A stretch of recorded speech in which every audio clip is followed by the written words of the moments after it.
Kraft Heinz plant in Lowville will stop making one of its products this fall. The company says it will no longer produce Kraft Polio string cheese effective November 29th. The change is part of a 2021 agreement to sell Kraft Heinz's natural cheese business to the U.S. affiliate of Lactalis Group.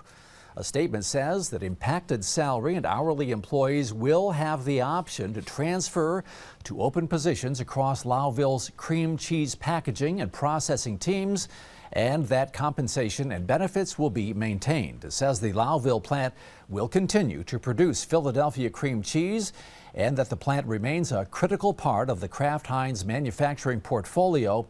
It is unclear how many employees are affected by the change.